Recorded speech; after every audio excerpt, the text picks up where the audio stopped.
teman-teman banyak yang kejatuhan. Jadi teman-teman KK itu rata-rata pemula ya, jadi asal pengen beternak ayam tapi tidak tahu dari segi teknis ayam itu yang bagus seperti apa, ayam yang jelek seperti apa, bibit yang bagus seperti apa. Makanya setelah itu dengan adanya banyak teman-teman yang mungkin kurang berhasil, kita akhirnya berpikir mengevaluasi dan minta bimbingan kepada pembimbing kita, yaitu dulu dari BPTP, sekarang DSIP. Akhirnya kita minta saran-saran, akhirnya diberitahu bahwasanya memelihara ayam itu harus sesuai standar. Jadi baik standar kandangnya juga harus sesuai standar pemeliharaan untuk ayam, biar ayam itu jenak di kandang dan cepat gede gitu katanya. Terus juga pembibitan, terutama pembibitan itu harus ada standarnya, karena pembibitan itu tidak cuma kita melihara DOC netes kita pelihara, karena ternyata juga ada standarnya, mulai dari telur masuk ukuran berapa, terus nanti DOC itu yang layak dipelihara itu semusan tetes itu berapa beratnya, itu ada standarnya. Akhirnya juga kita dengan didorong VPTP dan teman-teman untuk greenwich sertifikat lah, istilah sertifikat. Kalau kita sebagai seorang breeding atau pembibitan itu juga harus memenuhi syarat-syarat sesuatuan, tidak asal jual ayam gitu, harus saja standar yang bisa dipertanggungjawabkan gitu Mas. Ya. Jadi awal mula memang ada sosialisasi dari VPSIP Jawa Tengah. Datang ke sini juga ngobrol, terus cerita-cerita sosialisasi tentang pentingnya SNI untuk kita sebagai peternak, khususnya di asosiasi, jadi Anakup, terus peternak KUB. Kemudian kita bahas, kita rembuk bersama dengan teman-teman anggota peternak KUB, Anakup. Terus yaudah, kalau dengan tujuan yang bagus, kemudian bisa menciptakan peluang pasar yang besar, apa salahnya seperti itu kita coba. Dan tentunya didampingi juga dengan teman-teman dari VPSIP Jawa Tengah. Kalau udah didampingi kayaknya tidak bisa Mas.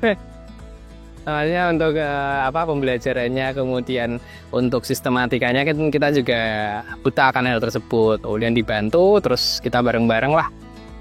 Terus ya beberapa perbaikan, ya banyak sih kita ya beberapa perbaikan dari LS Pro ya, dari LS Pro, Ditjen Peternakan dan Kesehatan Hewan. Kemudian sudah berapa bulan ya, sekitar 2-3 bulan kayaknya kalau nggak salah perbaikan.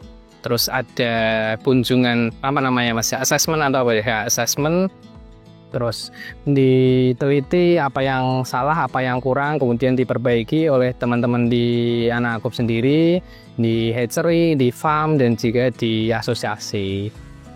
Motivasinya memang ya satu, kita punya tujuan yang besar, kita punya harapan yang besar juga untuk memajukan khususnya ayam KUB, teman-teman peternak ayam KUB juga. Jadi kalau sudah punya SNI, tentu kita bisa merambah pasar yang lebih luas lagi.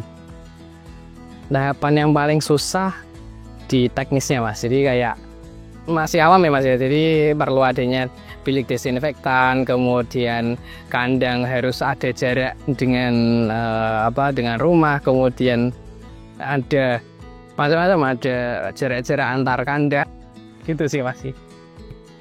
Security, ternyata keamanan kandang itu ya, kan teman-teman itu tidak pernah dikatai jadi kandang tiap orang boleh masuk, terus tidak pernah dicatat itu kadang kayak Pak SPW teman, ternyata juga sebenarnya itu catatan-catatan yang harus dipelajari lah.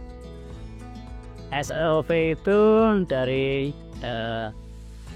kebersihan, biosecurity, kemudian dari telur harus standar beratnya harus berapa, kemudian berat dari DOC itu harus berapa, kemudian tentang pencatatan dan sebagainya itu harus kita laksanakan, termasuk dari vaksinasi juga.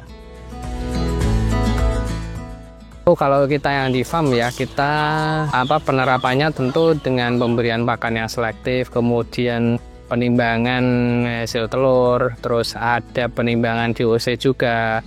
Jadi ada kriteria-kriteria khusus untuk kita sesuaikan dengan standar yang ada. Tentunya dengan standar SNI ya, karena kita sudah masuk di SNI.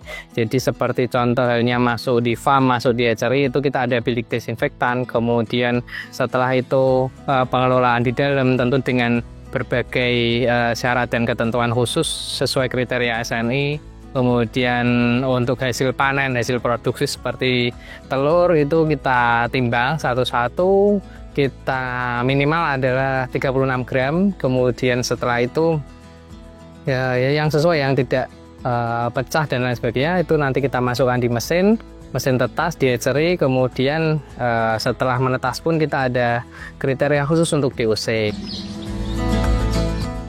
Kalau untuk proses hatchery sendiri itu lumayan ya. Jadi yang pertama tentu tentang pembukuan, kemudian recording segala macam. Kemudian yang kedua adalah teknisnya. Jadi kalau di teknis itu ada seperti contoh telur yang masuk ke mesin tetas, ada kriteria khusus minimal di angka 36 gram. Kemudian saat DOC atau bibit MKUB itu sudah menetas, yang layak di edarkan, yang layak untuk kita jual itu minimal 26 atau 27 gram.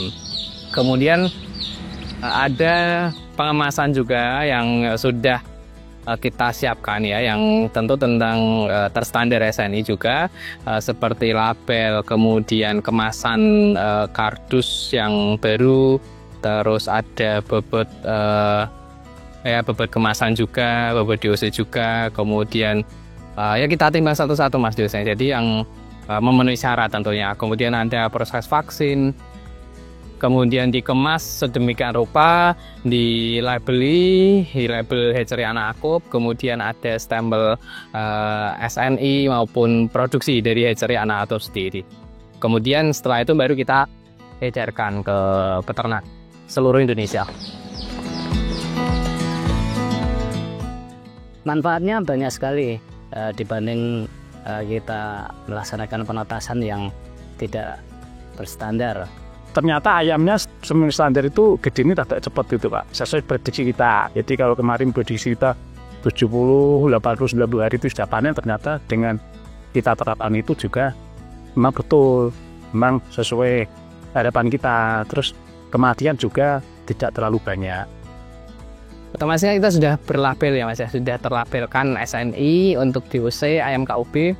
Banyak orang yang sudah percaya dengan produk-produk kami, dan ya lumayan peningkatan dari penjualan 2-3 kali lipat Mas. Dan juga ini Mas, banyak yang mulai istilahnya skala-skala besar. Jadi kalau dulu mungkin masih 1 box, 2 box, 3 box, sekarang sudah skala-skala besar, 5 box, 10 box, bahkan sampai ke luar Jawa, ke Sumatera, ke Kalimantan, Makassar. Terus ini juga ada yang mau masuk juga dari NTT. Itu memang standar itu kan itu karena bentuk tanggung jawab kita supaya konsumen itu terlindungi dari penipuan asal nyekel ayam dijual gitu. Itu. Kalau tidak ada sertifikasi standar itu ya akhirnya yang dirugikan ya konsumen, peternak kayak seneng-seneng openi, ternyata diopeni antara biaya dan yang dikeluarkan dengan hasil tidak masuk, akhirnya kan rugi gitu. Banyak kematian di situ karena harusnya divaksin DOC ternyata tidak divaksin. Nah itu standarnya kan harus ya, kalau tidak ada ya itu ya mesaki konsumen lagi. Karena dari SNI yang sudah kita laksanakan itu tentunya prosedur atau SOP itu sudah kita laksanakan, sehingga endingnya nanti kepercayaan dari masyarakat tetap akan ada. Demikian.